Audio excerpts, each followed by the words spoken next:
O que todo magistrado deve saber sobre perícia? Vou falar do lado de, de quem faz a perícia, na parte técnica aqui, né? O que é obrigado a saber aqui, né?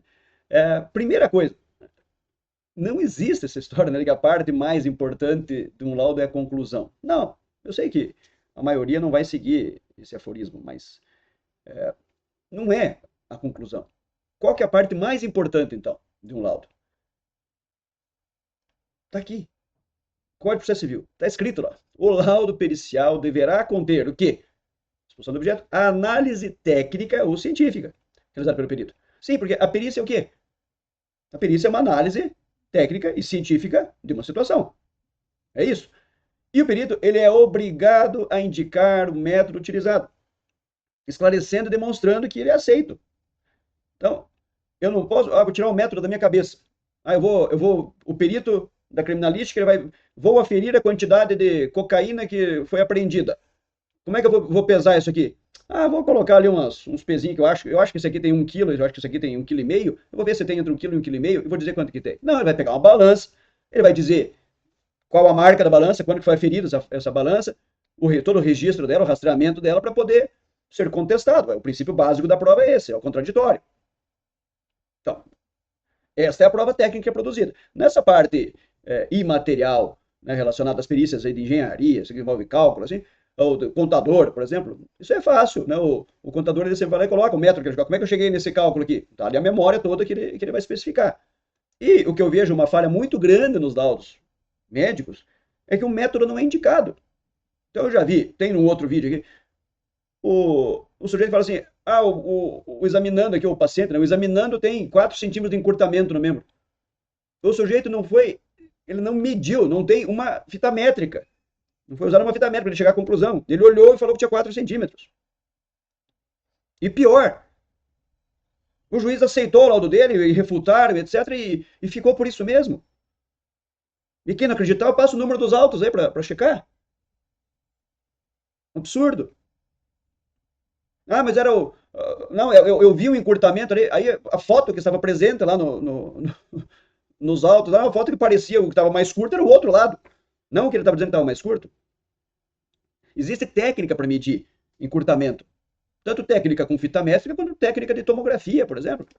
Ou de raio-x simples. Mas não pode, o senhor vai falar, tem 4 centímetros. Da onde você tirou este número? E eu vejo, é impressionante, para achar um laudo que tem o método corretamente indicado, olha, a gente tem que fazer esforço. E se o método é falho, a nossa conclusão vai ser falha. Se eu usei a balança que estava descalibrada para pesar tal coisa, a minha conclusão vai ser errada. Simples assim. Seu método está errado, o seu resultado está errado, o que você vai discutir está errado e a sua conclusão está errada. Então serve para quê esse laudo? Para nada. Serve para gastar tinta de impressora quando você vai imprimir o negócio. Só isso, gasta tinta, gasta papel só. Eu digo, costumo dizer nas aulas que eu falo assim, esses laudos aí que eu vejo, muitos, né? Não são todos, né? Muitos. Talvez a minoria, não sei. Ou da amostra que eu tenho pego aí, tá viciada, que eu vejo muita coisa ruim. Estou longe da perfeição também. Meus laudos aí são criticados aí, e estamos aí, contraditórios para isso. Mas a gente vê lá, eu falo assim, esse aqui é o tipo de laudo que se você imprimir não serve nem para enxugar água de chuva, que você esqueceu a janela aberta, de tão ruim que é ruim, mas assim, não é ruim, é péssimo. Tem exemplos aí que eu coloquei nos vídeos aí que é vergonhoso. Aqui eu estou falando, o que é o método? O que é essa tela falando aqui? Isso aqui é um trabalho, por exemplo, um trabalho que eu publiquei aqui. Não, na medicina, quando a gente vai fazer um trabalho científico, a gente é obrigado a indicar o método que nós fizemos. Então, o que eu fiz? Eu operei tantos ratinhos, eu fiz isso a gente fez tal coisa com o nervo, e os meus resultados foram esse aqui. Tranquilo.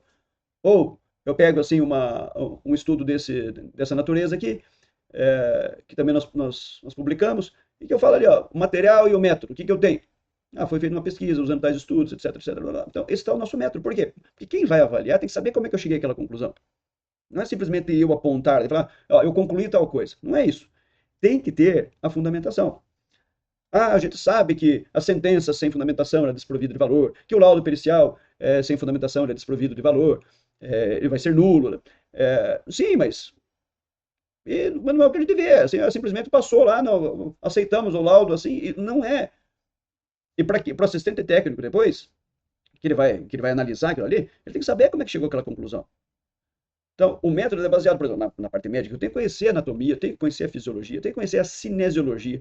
Perícias em ortopedia, por exemplo. Como é que eu vou fazer perícia em ortopedia se eu não souber a amplitude movendo o ombro? Como é que eu vou fazer? Eu não sei o normal. Eu não sei o desvio da normalidade.